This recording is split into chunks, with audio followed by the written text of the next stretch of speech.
महाशिवरात्रि व्रत काफ़ी सरल है उसे ग्रहण करना, तो वही बताने वाला हूँ किस तरह से ले, और जो बताऊँ वो श्री महापुराण के अनुसार, ताकि प्रमाणिक भी हो और सभी के लिए सुलभ भी हो कि सभी कर सके। श्री शिव महापुराण में कोटि रुद्र संहिता में 38वां अध्याय है।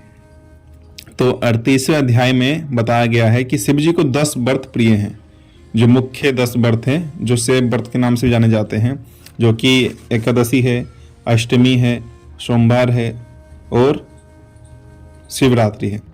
तो दोनों पक्षों के ये दोनों व्रत हैं, मतलब सोमवार के किसी पक्ष में सोमवार पड़े तो उसमें शिव जी का व्रत करना चाहिए। सोमवार में हम भोजन कर सकते हैं, और कालाष्टमी एकादशी में कुछ नियम होते हैं कि शुक्ल पक्ष की जो एकादशी आती है तो उसमें भोजन का त्याग करना चाहिए, और लेकिन कृष्ण पक्ष की एकादशी में शिव जी का पूजन करने के बाद नत व्रत कर सकते हैं। नत यानी कि रात्रि में भोजन करना चाहिए। और अष्टमी के बारे में ये नियम आता है कि दिन में उपवास कर रात्रि में भोजन करना चाहिए, लेकिन कालाष्टमी में विशेष रूप से रात्रि में भी भोजन का त्याग करना चाहिए, कि उसमें भी पूरा मतलब कि भोजन नहीं रहना चाहिए। और शिवरात्रि व्रत कैसे करें, तो श्री शिव महापुराण कहते हैं इसके बारे में।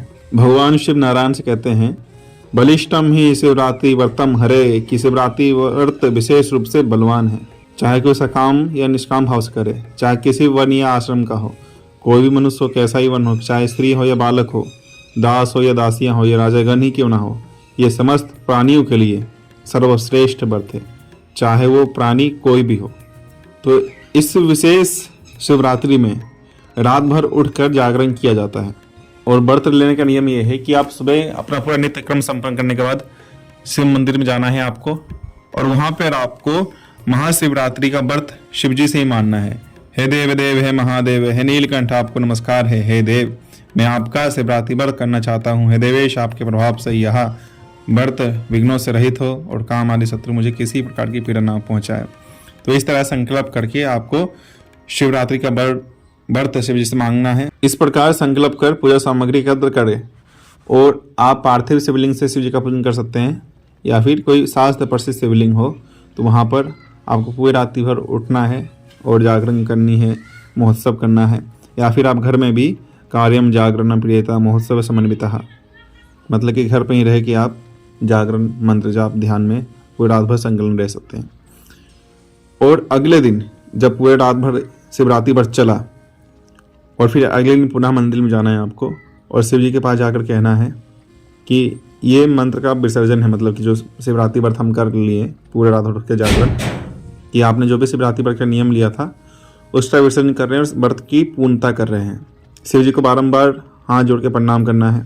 हे महादेव, हे स्वामी, आपकी आज्ञा से जो मैंने व्रत ग्रहण किया था वह उत्तम व्रत संपूर्ण हो गया। अब मैं व्रत का विसर्जन करता हूँ। हे देवेश, हे शर्व, मेरे द्वारा यथाशक्ति किए गए व्रत से आप संतुष्ट हो और मेरे ऊपर दया करें। और इसके बाद शिव जी को पुष्पांजलि समर्पित करना है। यथाविधि जितना आपकी हो सके समर्थ उतना दान देना है। जो सेव सन्यासी हो, ब्राह्मण हो, उन सबको भली भांति संतुष्ट करना है। और इस तरह से आपका ये शिवरात्रि व्रत संपूर्ण होगा।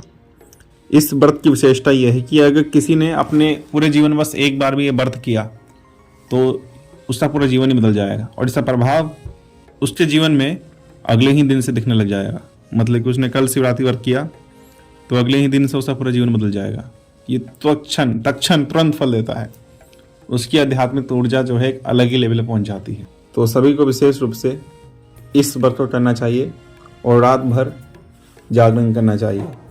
शिवरात्रि व्रत में यह है कि हम इस व्रत में भोजन नहीं करते, जो महाशिवरात्रि का व्रत है, तो इसमें भोजन का त्याग करना है उसी दिन, शिवरात्रि के दिन, और पूरी रात भर उठ के जागरण करना है, जिससे आपकी आध्यात्मिक ऊर्जा बढ़ जाएगी और आप शिव जी के और करीब आ जाएंगे। शिव शिव।